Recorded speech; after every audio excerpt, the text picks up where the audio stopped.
کچھ درویش ہیں، درویش اللہ والے، جنہوں نے واقعی بند کیا ہوا ہے اپنے اوپر خواہشوں کا دروازہ۔ وہ کہتے ہیں نہیں دروازہ نہیں کھولنا ورنہ یہ دوبارہ بند نہیں ہوتا۔ یاد رکھ لینا، کچھ درویش ہیں جنہوں نے اپنے اوپر دروازہ، خواہشات کا دروازہ اپنے اوپر وہ نہیں کھولتے۔ ایک سلطان یحییٰ نام کا بادشاہ گزرا ہے، عرب کے کچھ حصوں کا حکمران تھا، تو اس کو بڑا شوق تھا لوگوں کو بانٹنے کا۔ دو قسم کے لوگ ہوتے ہیں نا، کچھ کو جمع کرنے کا شوق ہوتا ہے، کچھ کو شوق ہوتا ہے کوئی روٹی کھا لے۔ حضرت ابراہیم علیہ السلام بغیر مہمان کے کھانا، کچھ ایسے بھی ہوتے ہیں جن کے گھر بندہ چلا جائے تو پتیلی پہ ڈھکنا دے لیتے ہیں۔ اپنا اپنا فرق ہے نا جی، ہر آدمی کا اپنا اپنا ذوق ہے، منت کرتے ہیں کسی کی۔ مجھے بڑی بات پسند ہے شیخ سعدی کی، قرضے لے لے کے مہمان نوازی کرتے تھے۔ ایک دن سارے مقروض کٹھے ہو گئے، کہنے لگے بابے پیسے دے۔ بابا جی کہتے ہیں وہ پیسے مانگ رہے ہیں، مجھے ٹینشن ہے کہ انہوں نے کھوایا کچھ نہیں، مجھے پریشانی لگی۔ ایک بچہ کوئی چیز بیچ رہا تھا، وہ کھیل مرونڈا نہیں بیچتے بچے، وہ بیچ رہا تھا تو آ گیا، تو کہنے لگا لینی ہے، تو بابا جی کہنے لگے میرے مہمانوں کو کھلا دے ساری۔ بچہ بھی راضی ہو گیا کہ سارا اکٹھا ہی گاہک مل گیا، تو سارا جب کھلا دیا کہنے لگا پیسے، تو شیخ سعدی فرمانے لگے تو بھی بیٹھ جا، یہ سارے پیسے لینے آئے ہوئے ہیں، بیٹھ جا، ان کے پیسے انہیں ملیں گے تو تجھے بھی۔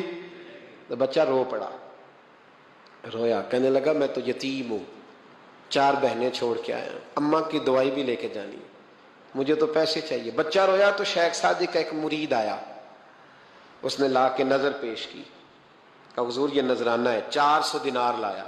تو حضرت سعدی نے سب کو دیے، بچے کو بھی دیے، سب لوگ چلے گئے۔ تو ان قرض لینے والوں میں سے ایک بندہ سمجھدار تھا، حضرت سعدی کے پاس آ کے کہنے لگا بابا سمجھ نہیں آئی، ہم برسوں سے لینے آ رہے تھے، مل نہیں رہے تھے، کتنے مہینوں سے مانگ رہے ہیں نہیں مل رہے تھے، آج فٹافٹ مل گئے۔ تو شیخ سعدی بزرگ تھے نا، تو بزرگوں والی بات کر گئے، کہنے لگے تم میں رونے والا کوئی نہیں تھا نا، پوری مجلس میں ایک بھی رونے والا ہو تو سب کا کام بن جاتا ہے۔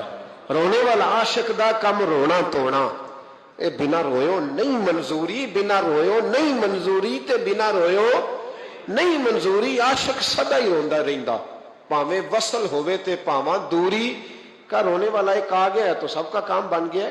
تو کچھ لوگوں کو شوق ہوتا، بادشاہ کو، سلطان یحییٰ عرب کے کچھ حصوں کا بادشاہ تھا، شوق بڑا تھا لوگوں کو کھلانے پلانے کا، بڑا شوقین تھا، بڑا بانٹتا تھا، اور کئی دفعہ معاذ اللہ اس پر فخر بھی کرتا تھا جو نہیں کرتا، تکبر سے بھی کہتا تھا بڑی جائیدادیں آؤ جس نے لینا ہے، تکبر بھی کرتا تھا معاذ اللہ جو نہیں کرنا چاہیے تھا۔ ایک دن جامع مسجد کے باہر کھڑے ہو کے نا بانٹنے لگا، کوئی فقیر آیا تو ایک مٹھی بھر کے اشرفیاں دے دی، کسی کو سونا دے دیا، کسی کو چاندی دے دی۔ ایک درویش بابا جی کونے میں بیٹھے ہوئے، اسی کسی دے کچھ بھی نہیں لگ دے، کوئی ضرورت نہیں، کونے میں بیٹھے۔ آپ یقین کریں، آپ تھوڑا سا رخ ادھر کریں، دنیا پیچھے پیچھے ہو جاتی ہے۔ اگر آپ پیچھے بھاگیں گے تو آگے دوڑ کے بھاگے گی۔ یہ مزاج ہے قوم کا، کسی کا حال پوچھ لیں وہ بگڑ جاتا ہے، کہتا ہے مجھ سے کوئی کام ہوگا تبھی تو پوچھا ہے، اور آپ چپ کر جائیں، خاموش ہو جائے، یہ بھی بڑی مصیبت ہے کہ پیار کر لیں تو اس کا بھی نقصان دیکھنے میں آتا ہے۔ کہتے ہیں پتہ نہیں میرے اندر کیا لالچ ہے، کیا خوبی ہے جس وجہ سے مجھ سے اتنی محبت ہو رہی ہے۔ وہ بابا جی کونے میں توجہ ہی نہیں کی، جب توجہ نہ کی تو سلطان کی توجہ خود بخود ہو گئی۔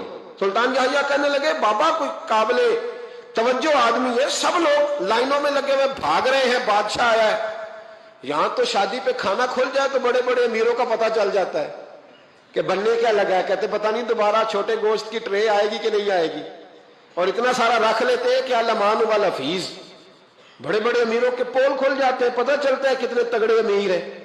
تو جب اس نے کہا شرفیاں، سونے، ہیرے، جواہرات، تو جو نہیں تھے فقیر وہ بھی لائنوں میں لگ گئے، لیکن وہ فقیر پھٹے پرانے کپڑے، سانو تخت ہزارے دی لوڑ کیے، نالے کی لگے شہر بمبول دے نال، اسی اپنی بال کے سیکنے، سانو کی لگے کسی اور دے نال۔ اور اقبال نے اس کی تشریح کی، اقبال کہنے لگے ہوا گو تند و تیز ہے لیکن چراغ اپنا جلا رہا ہے۔ ہوا گو تند و تیز ہے، تیز ہوا میں چراغ نہیں جلتے، ہوا گو تند و تیز ہے لیکن چراغ اپنا جلا رہا ہے۔ وہ مرد درویش حق نے جس کو عطا کیے ہیں انداز خوش روانہ، فرماتے ہیں جسے اللہ نے بے نیازی دے دی، لالچ سے دور کر لیا، وہ کسی کی پرواہ، وہ اپنا چراغ جلاتا ہے، اپنی مٹی پہ چلنے کا سلیقہ سیکھو۔ سنگ مرمر پہ چلو گے تو پھسل جاؤ گے،